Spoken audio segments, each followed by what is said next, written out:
My name is Dimitrios Alexiou, and I'm president and CEO of the Hospital Association of San Diego and Imperial Counties.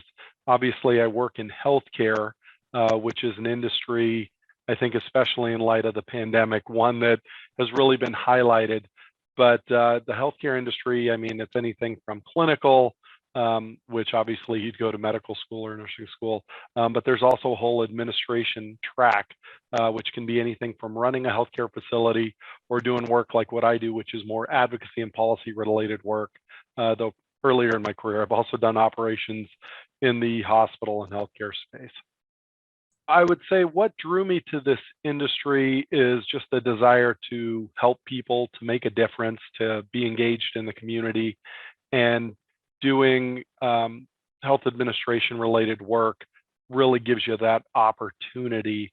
In terms of what types of people do well, I would say people who have a desire to make a difference in their community, people who obviously you have to be smart, you have to be hardworking, but really just want to engage, want to network, want to work with others, and just have a mindset that they really do want to make a difference. And that's where, again, one of the things I've heard and I continue to say is the work that I do helps our hospitals help people. And that really is important to me at the end of the day. I have a bachelor's in general biology, is what I got my undergrad in. And I did actually start my graduate work at the University of Arizona before moving back to California. In terms of my degree, do I use it? I would say yes, in the sense that it gave me an early grounding in the sciences, which healthcare is built on the sciences. And then my graduate work that I started at the University of Arizona directly related. And a lot of those credits actually transferred over when I finished my master's in health administration. In terms of the industry that I work in, what I find refreshing is that, one, obviously, there's always opportunity. Regardless of the economy, healthcare is one of those spaces that continues to grow. The need for healthcare services will always be there. Thus, there's lots of opportunities to continue to grow in your career. One of the things I would say for those about the industry is that you're not going to be CEO day one. You have to continue to work at it. It's got to be something you're passionate about, something you really care for. And if you do and you work hard, you will continue to grow.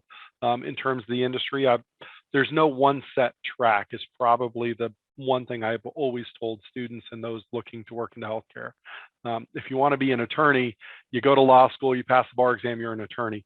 If you want to be a hospital executive, there's not a one track to be a hospital executive. If you talk to 10 CEOs, you're going to hear 10 different stories. So really it's about learning, growing, taking all the opportunities to continue to be a lifelong learner.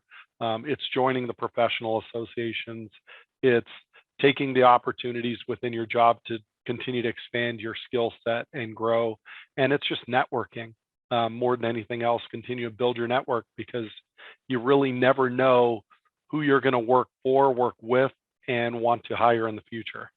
So the suggestions I have for students is, one, you got to get a job. You got to get experience, get your foot in the door. It may not be the be all end all position, but it's getting the experience and then continue to build in your career. Get a mentor. In fact, probably get more than one mentor because you want those sounding boards. You want people from a variety of backgrounds. Obviously, the University of Arizona has a great program with Wildcat Mentor Society where you have a great opportunity to work and meet with students of diverse backgrounds and mentors who may not be exactly in your field, but at the end of the day, the advice translates. It's networking. One of the things I tell students is you may have a full-time job, which is 8 hours or whatever your day looks like. The networking piece is equal to that. It's not something you can just do part-time because you're always on, you're always meeting people.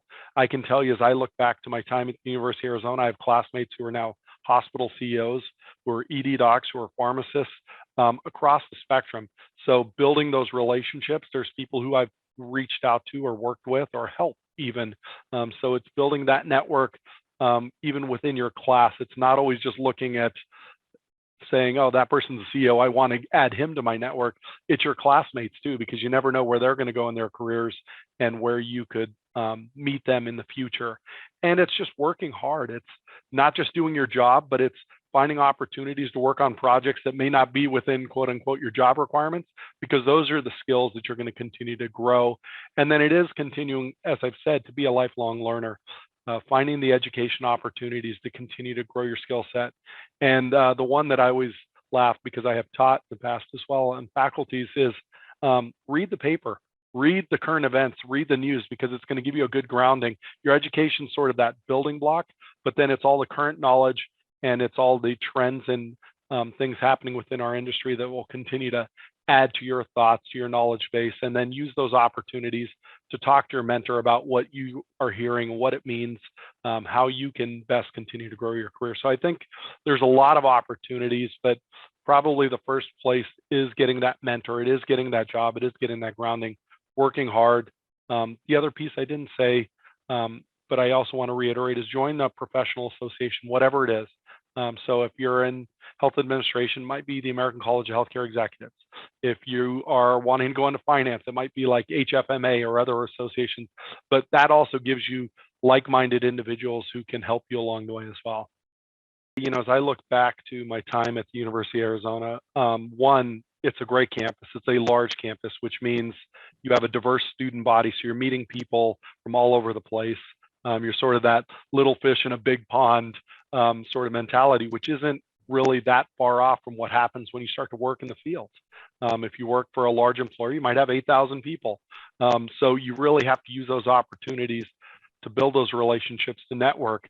And, you know, even as I look back to my time at the University of Arizona, you know, everything isn't all rosy. There were times where you struggled in classes, but it's how you deal with that adversity that helps you grow in your career. And there were definitely some points where there were challenges, but you build through those, and that just gives you a foundation and a grounding to know everything isn't always smooth sailing and you can get through this. And that's where I look back to my time at the University of Arizona as one that really gave me a good foundation. I moved out from California, didn't know anybody. Again, it's like start a new job. Typically, you go to a new employer, you may not know people. You have to build those relationships, and that's where really I look back and know that that gave me a good foundation to allow me to grow in my career to where I'm at today.